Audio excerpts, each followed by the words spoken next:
mitte ainult siis filmimuuseumi hoone, vaid nüüd juba võiks rääkida kogu Maarjamäe lossi kompleksist. See on selline kultuuriline fenomen, mis selle filmimuuseumi ehitamisega sai suurejooneliseks tervikuks koos oma välialade, koos uue hoonestusega, koos ajaloolise hoonestusega, ta moodustab niisuguse ühtse tervikliku ansambli. Ja samas käsitlus tervikuna on ikkagi moodne tänapäevane, nii et võiks öelda, et ta ongi nagu ilusti osavalt professionaalselt sulatanud uue lahenduse ja vanasse keskkonda, mis vääristab minu meelest oluliselt ka seda vana olemasolevat substantsi. Meie poolne visioon oligi, et need peavad siin ajaloos keskkonnas olema rohkem pigem taustaks ja fooniks.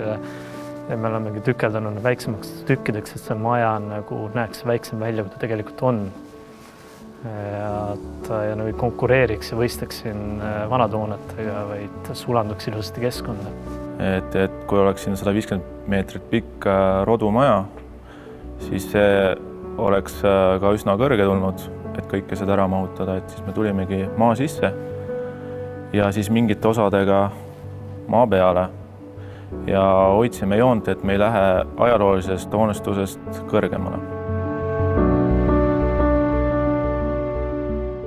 Sisearhitektidena me üritasime hoida sellist, hoida hoones üldiselt sellist neutraalset joont, et kõige rohkem võib-olla sisearhitektuuri ennast väljendus selles kinosaalis, aga mujal on sisearhitektuuril pigem selline toetav roll.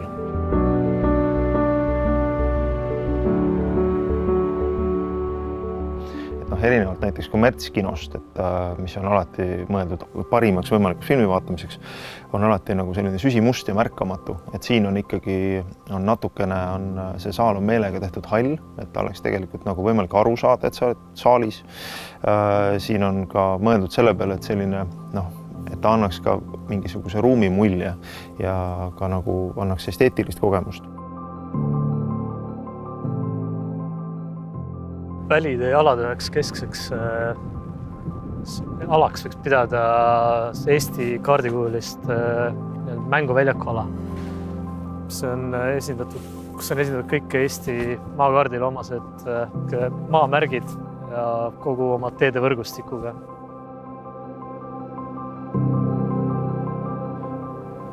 Võiks öelda, et see arhitektuuri välislahendus on nagu omamoodi julgustükk Eesti suhteliselt konservatiivses arhitektuuripildis. Just ma mõtlen eelkõige seda viimistluse poolt, et seda kortenterast ehk siis seda roostetavat metalli küll inimesed hindavad, kui nad seda näevad nagu huvitavaks, aga kasutamise mõttes kiputakse tast loobuma, kuna kardetakse tema niisugust erilist omadust määrida näiteks või olla kuidagi mingi plekkankaarilik või mingi muu niisugune negatiivne iseloomustus tuleb talle juurde, aga antud juhul niisuguse ajaloolise lossi taustal või kõrval näeb ta välja ootamatult elegantne.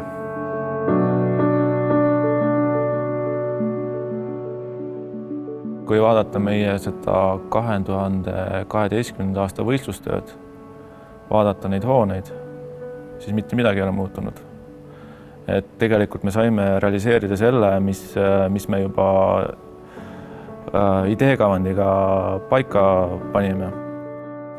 Eks see konkurss ongi ju lõpuks oma ideede katsetamise niisugune platvorm. Et kui sa teeksid igapäevast niisugust pragmaatilist asjalikku tööd, siis su ideed nagu hakkavad vaikselt, kuidas öelda, tuhmuma.